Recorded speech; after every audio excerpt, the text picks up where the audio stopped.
Boa tarde a todos, de todas as dimensões da vida, que seja o amor a nossa bandeira de luz. A gente vai dar sequência aqui ao nosso estudo. Deixa eu aumentar um pouquinho aqui. Vamos lá.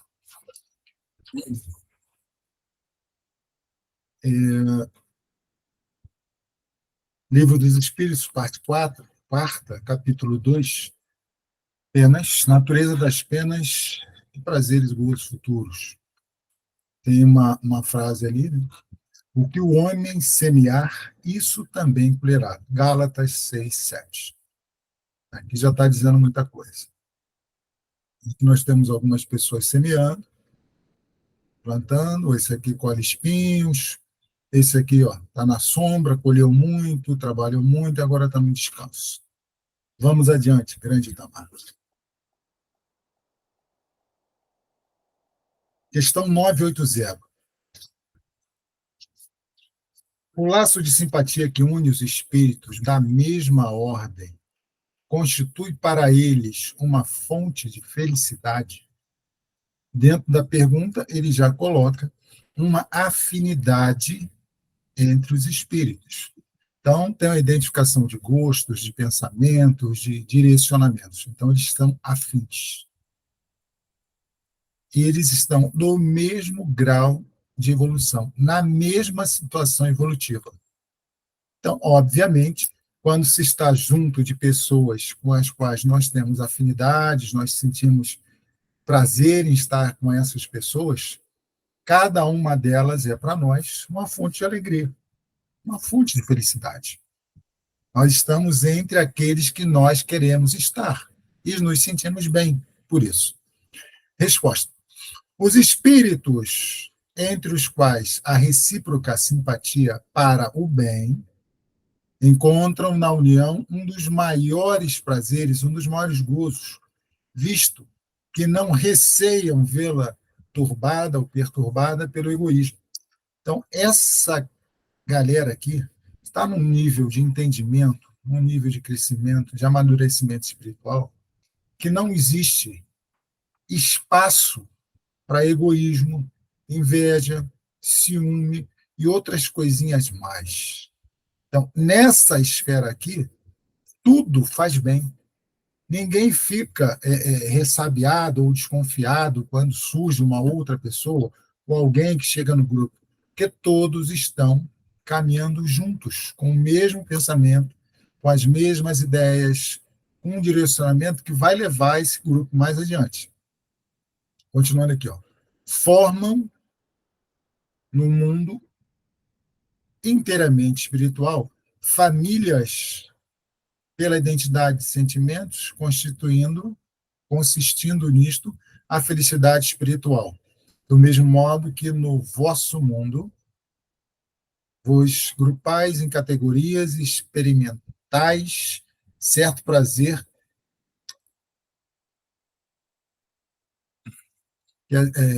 cadê? Certo? Vos experimentais certo prazer, vai, Tamar. Achais reunidos nessa feição pura e sincera, em que cada um vota aos outros e de que é, por sua vez, objeto, tem eles um manancial de felicidade, porquanto lá não há falsos amigos nem hipócritas. Veja bem,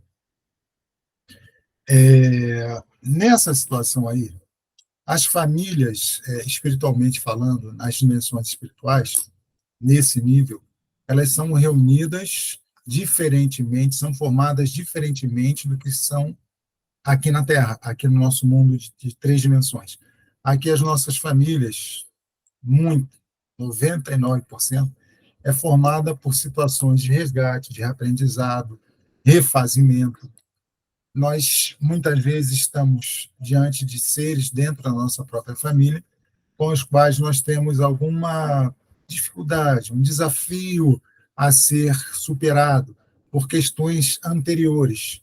Veja, a família terrena ela não está no nível dessa família espiritual que está citando ali. Não há como. Nós ainda estamos em aprendizado. Então, na Terra, é complicado porque nós estamos o tempo todo desconfiados uns dos outros. Alguns têm até uma situação de sentir algo diferente, algo que naquela presença, aquela pessoa, aquela família, pode ser uma família interna, pode ser pai, mãe, filho, todo mundo, mas tem ali uma coisa estranha que as pessoas não sabem identificar o que seja. A afeição pura e sincera que essa família espiritual experimenta é inesgotável, porque ali eles estão despidos de todas essas situações que nós trazemos aqui. Paulinho. Agora é de verdade, agora não é interferência, não. Ô, Celso, isso aí que você falou faz lembrar a passagem de Jesus, quando ele está numa casa e existe um grupo de pessoas do lado de fora, né? Uhum. E essa pessoa chama Jesus. E tipo, eu estou com minha mãe e meus irmãos. Ele questiona, quem é minha mãe e quem são meus irmãos? Minha mãe e meus irmãos são todos aqueles que fazem vontade de Deus. E aí ele coloca para a gente o conceito de família espiritual. Uhum. Exatamente, meu amigo. Fica bem claro isso, bem claro, não há diferença nenhuma. A família terrena busca egoisticamente chamar a atenção daquele que era membro daquela família, que é membro, né? Chamar a atenção de Jesus para que ele volte, supostamente, aos seus da família material. E Jesus contrapõe. Caramba, mas quem é minha família? Como assim? Tá? Ele já coloca a ideia e a resposta num outro nível, que muito provavelmente, naquele momento ali, muita gente não entendeu. A família deve ter ficado com cara feia e disse, tá vendo? Sempre a mesma coisa. Ó. Ele é assim mesmo, não dá a mínima para a gente. Enlouqueceu. Tá lá, certo? Mas Jesus está num outro nível e vai, com esses exemplos, quebrando essa ideia de primeiro os meus, depois os outros. Se a gente está falando da grande família humana, são todos nossos. Todos. Ué, não é? E ele traz esse exemplo bem claro. Então, eu estou ali. Tá? Uhum. Das primícias dessa felicidade, goza o homem na terra. Primícias.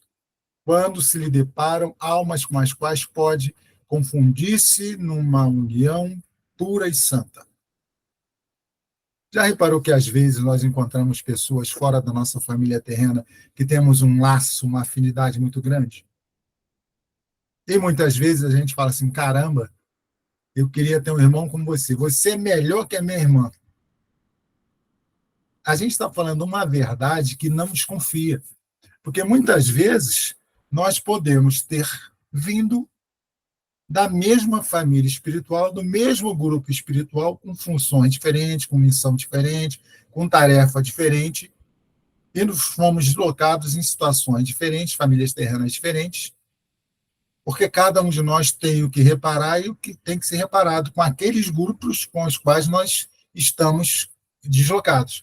E aí, quando nós nos reencontramos, parece que a gente está há muito tempo junto. A gente fala, caramba, a gente está se falando que parece que a hora não passa.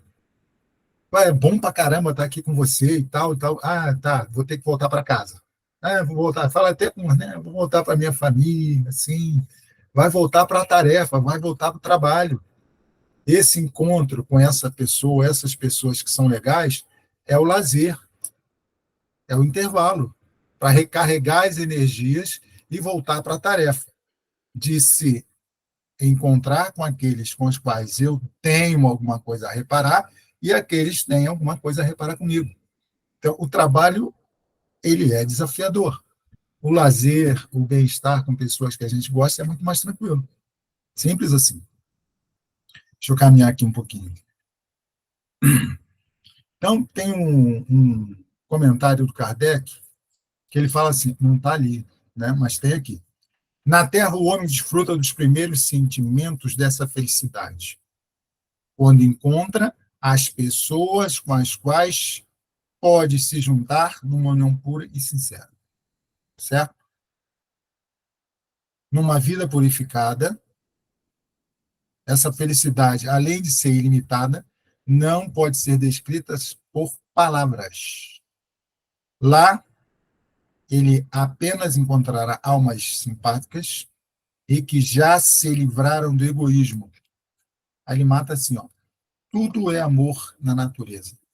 O egoísmo é o que destrói esse amor. Sim, tudo é amor na natureza. Se a natureza é fonte do amor puro e incondicional, tudo é criado a partir dessa fonte de amor, tudo na natureza é amor. O que acontece é que nós temos as nossas interpretações, os nossos achismos, e nos distanciamos desse amor que está em nós.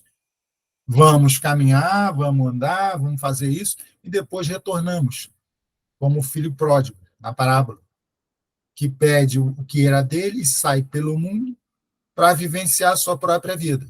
Depois ele retorna. Tudo bem? Questão 981.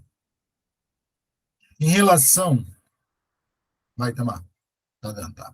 Em relação à vida futura do espírito, existirá diferença entre aquele que em vida temia a morte e aquele que a enfrentava com indiferença e até mesmo com alegria? Veja bem, resposta. Muito grande pode ser a diferença. Entretanto, apega-se com frequência em face das causas determinantes desse temor ou desejo. Quer a tema, quer a desejo, pode o homem ser propelido por sentimentos muito diversos, e são estes sentimentos que influem no estado do espírito. Esses sentimentos diversos estão ligados às nossas diversas existências, às nossas diversas encarnações, se compõem de diversos aprendizados.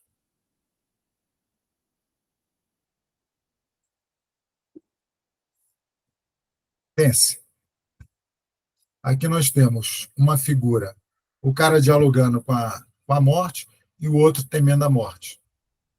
Né? Tem um que chega, tá ali batendo papo com ela, parece até o esqueleto do He-Man lá, batendo papo com ele. Então, veja, é, é interessante a gente reparar o seguinte, o medo da morte, ele está baseado em alguma coisa.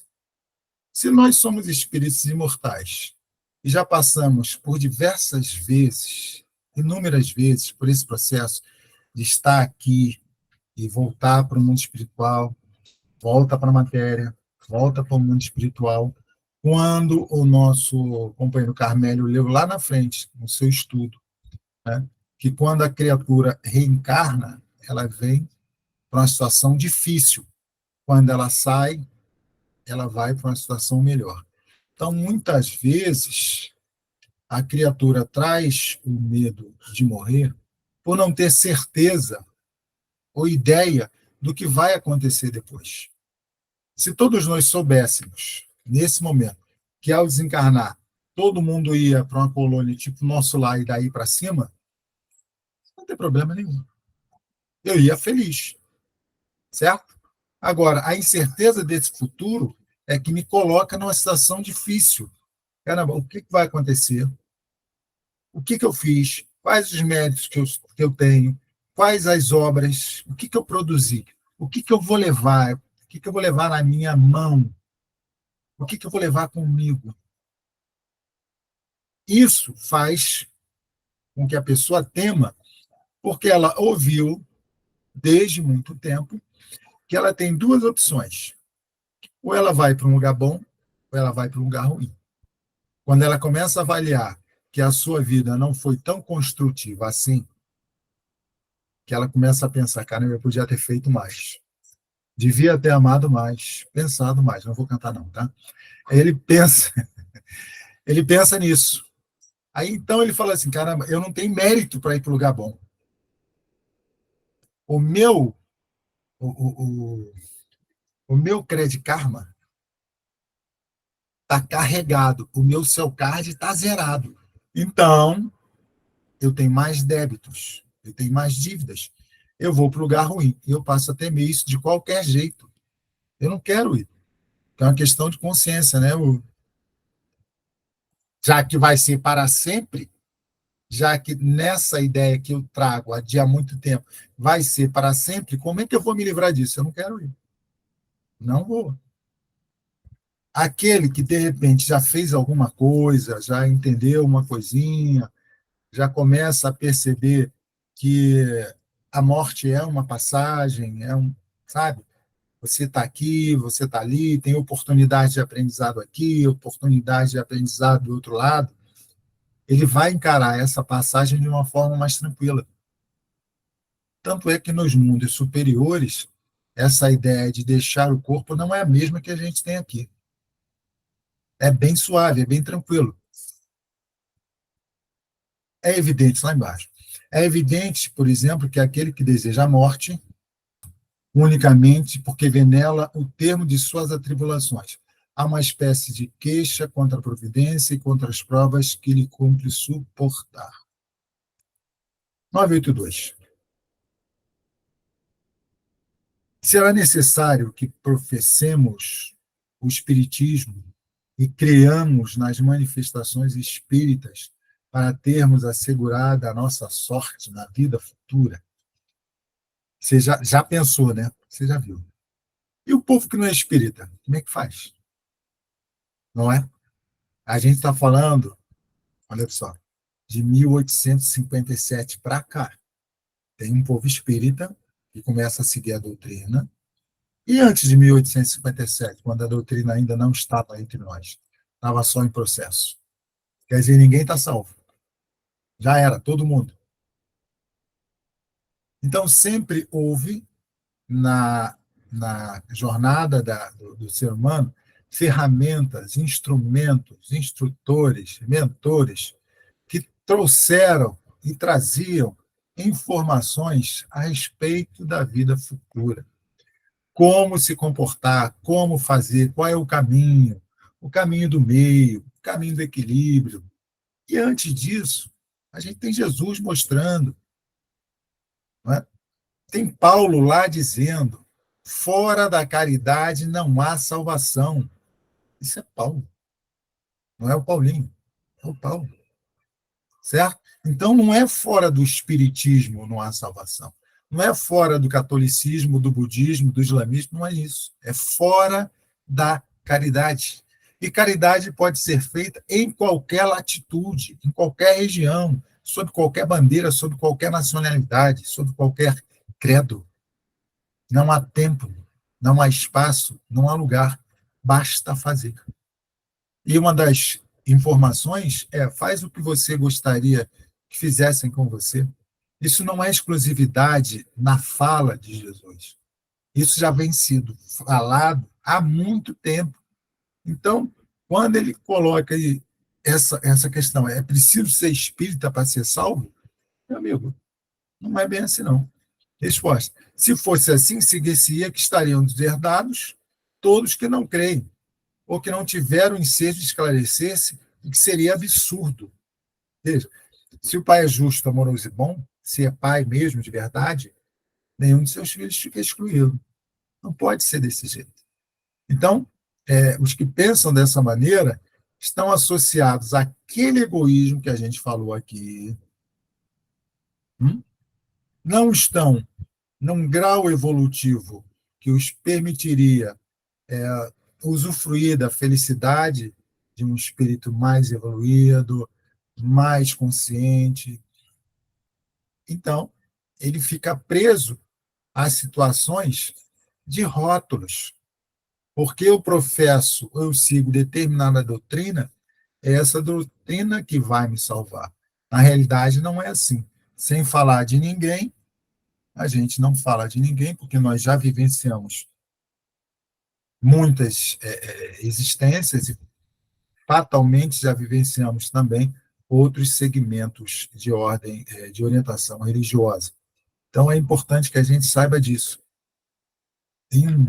A crença, está ali o comentário, a crença no Espiritismo ajuda o homem a se melhorar, firmando-lhe as ideias sobre certos pontos no futuro. Veja bem, não é para convencer ninguém, a doutrina espírita não está para convencer ninguém. Ela é um caminho que aponta a possibilidade de melhora se a pessoa quiser. Se ela não quiser, está tudo certo. Se não for agora, ela vai caminhar, certo? Traz esclarecimentos de onde veio, por que veio, para onde vai. As injustiças que parecem injustiças têm um sentido. As dificuldades, os desafios, as doenças, as desigualdades, tudo tem um sentido. A doutrina traz essa informação no sentido de ampliar o entendimento ou resgatar essa consciência para uma verdade que liberta. Apressa o adiantamento dos indivíduos e das massas, porque faculta nos inteiremos do que seremos um dia. Mostra, aponta que hoje nós estamos nesta condição. Nós não somos esta condição, nós estamos. Nós desenvolvemos, a partir do momento que o espírito é criado simples e ignorante, ele tem todo um processo de crescimento, de adiantamento, de melhora ao longo. Todos nós estamos a caminho. Nós temos nesse caminhar, milhares de possibilidades de refazimento, milhares de possibilidades de reconciliação conosco e com os outros. A crença no Espiritismo é um ponto de apoio, uma luz que nos guia. O Espiritismo ensina o homem a suportar as provas com paciência e resignação. Essa é a grande prova para muita gente: paciência, resignação, aceitação. Então, quando o Espiritismo, a doutrina espírita, vai mostrando que cada um de nós é herdeiro de si mesmo, que não há castigo, não há injustiça, que não tem nada fora do lugar, que a pessoa veio no bico da cegonha e ela se encantou com o Rio de Janeiro, a cegonha abriu o bico, ela caiu aqui no Rio de Janeiro. Não é nada disso. Por que eu não estou no Principado de Mônaco, na Finlândia, na Suíça? Porque não tem crédito. Não tem cacife, o cacife é muito baixo.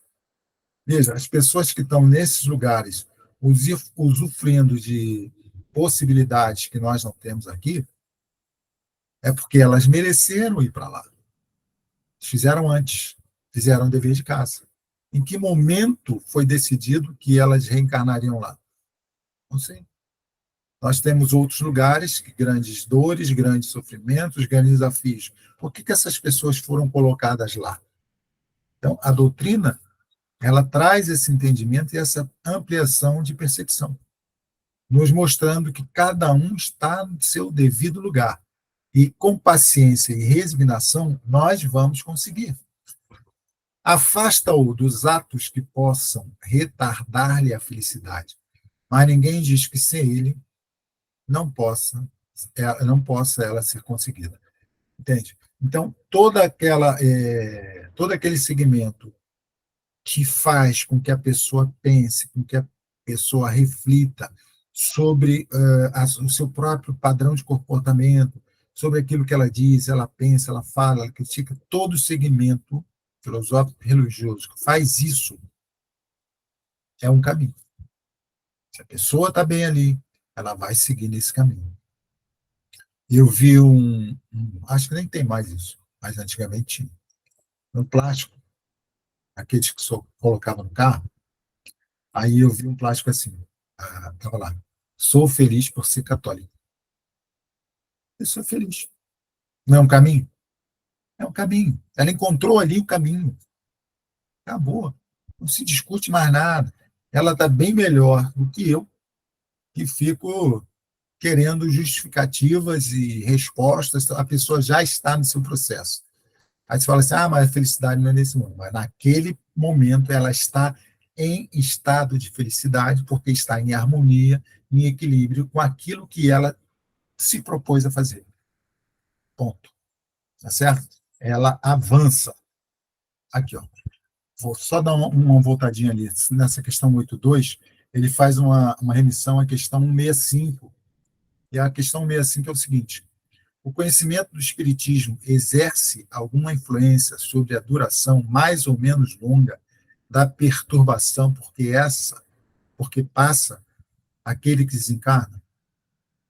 Exerce uma influência muito grande, pois o espírito já compreendia antecipadamente a sua nova situação. Mas a prática do bem e a consciência pura exercem maior influência.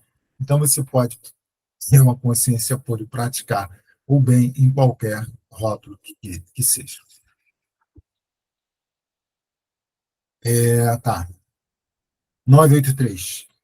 Penas temporais. Veja, são temporais, associadas ao tempo. Tem um prazo determinado.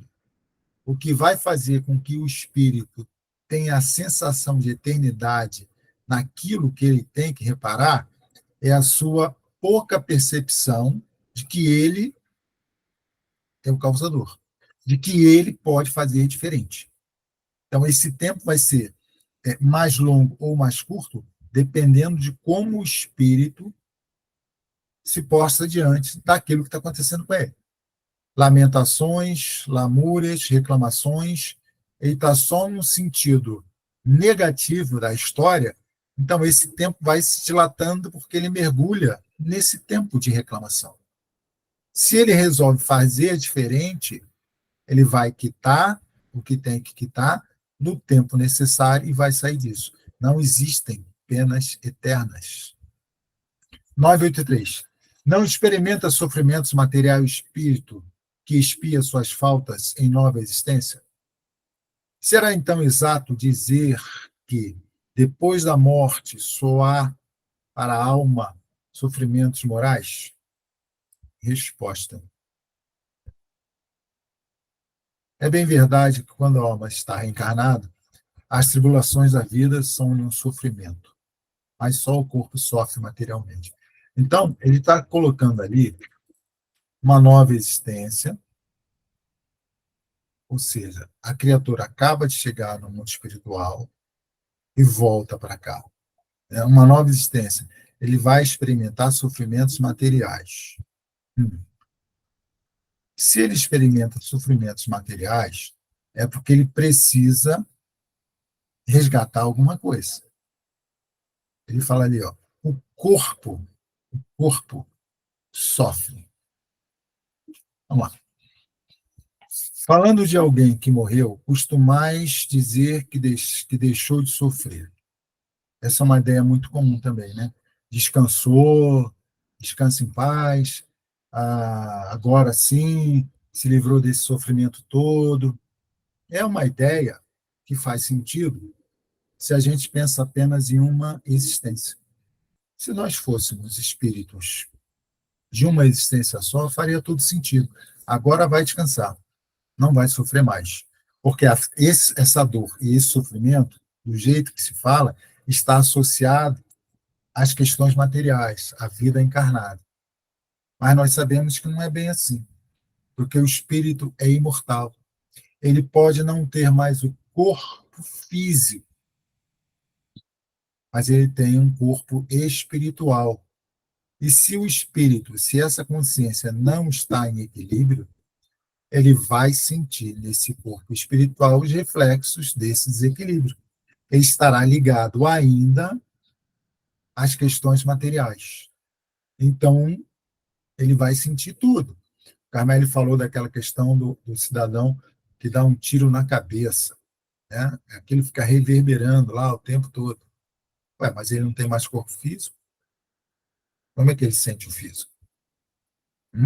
Então, porque aquela mente desorganizada, desequilibrada, não percebe que já não tem mais aquela situação, já não tem mais aquele corpo, que ela poderia se libertar de todas aquelas tribulações que ela sente, imagina que está sentindo, uma mudança de vibração com a mudança de pensamento. Mas aqui nós não conseguimos, nós ainda estamos amarrados, atrelados às sensações corporais. E lembrando do André Luiz, todo mundo viu, né? Claro que tem diferença do livro para o filme, tudo bem.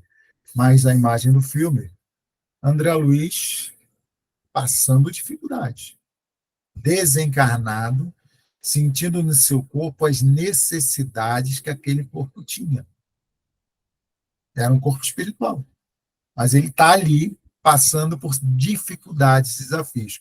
Quando ele chega em nosso lar, existem espíritos lá que não comem, não dormem, não sentem nada daquilo que é ligado à matéria. Eles estão em outro patamar. Então, o distanciamento é muito grande.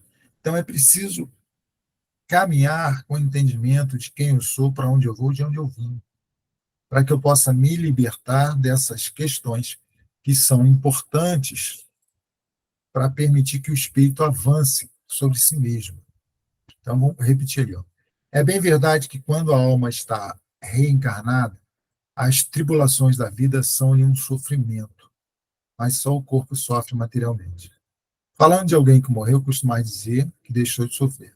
Nem sempre isso exprime realidade, como o espírito está isento das dores físicas. Porém, tais sejam as faltas que tenha cometido, pode estar sujeito às dores morais mais agudas e pode vir ainda a ser mais desgraçado em uma nova existência.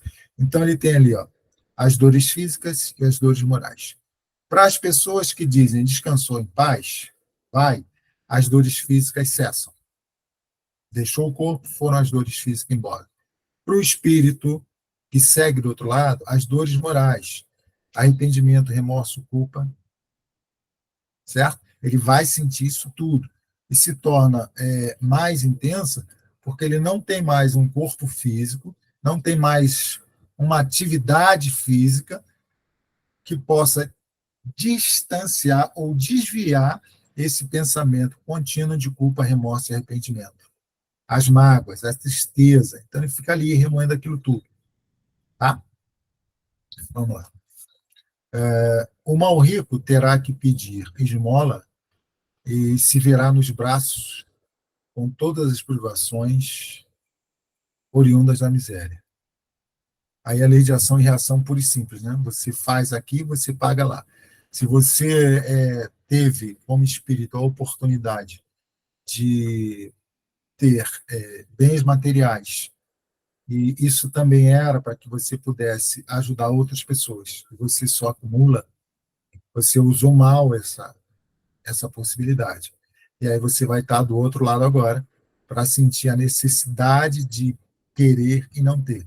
Pode ser a interpretação neta dessa coisa. Rico hoje, amanhã, por necessidades miseráveis. O orgulhoso, com todas as humilhações. O que abusa de sua autoridade e trata com desprezo, dureza seus subordinados, se verá forçado a obedecer a um superior mais ríspido do que ele foi. Então, existe uma questão de proporcionalidade ali. Né? Quem com ferro fere, com ferro será ferido. Todas as penas e tribulações da vida são expiação das faltas de outra existência, quando não a consequência das dessa vida atual. Logo que daqui houver de saído, e compreendê-lo-eis. O homem que se considera feliz na terra, porque pode satisfazer suas paixões, é o que menos esforço emprega para melhorar-se. Ele está tranquilo, ele já tem tudo. Ele está achando que, por ser feliz na terra, ele tem o que ele precisa. Ele não tem consciência de que a vida continua depois da vida e vai ter dificuldades porque ele não angariou as moedas que são importantes do outro lado. Muitas vezes começa a sua expiação já nessa mesma vida de efêmera felicidade, mas certamente esperará noutra existência tão material quanto aquela. 984. As vicissitudes da vida são sempre a punição das faltas atuais? Não. Já dissemos que são provas impostas por Deus. Aqui é interessante, né? Deus não impõe coisa nenhuma, né? Seria diante das leis divinas a gente reparar com a nossa própria consciência, com o entendimento que a gente fez uma coisa que não deveria ter feito, e sob a imposição dessa lei que rege a todos, como se fossem os códigos que a gente tem aqui, você não pode infringir uma lei terrena e não ser alcançado por ela. Né? Classicamente, você não pode usar sair sem o cinto de segurança, que você vai ser multado. Vamos lá. Não, já dissemos. São provas impostas por Deus ou que vós mesmos escolhestes como espírito. Eu escolhi. Antes de encarnardes para a expiação das faltas cometidas em outra existência, porque jamais fica impune a infração das leis de Deus, e sobretudo da lei da justiça. Se não for punida nesta existência, ó, punição de novo, se não for punido nessa existência, sê-lo-á necessariamente noutra. Eis porque que vos parece justo, muitas vezes sofre. De novo, é a punição do seu passado. Não é punição, é resgate.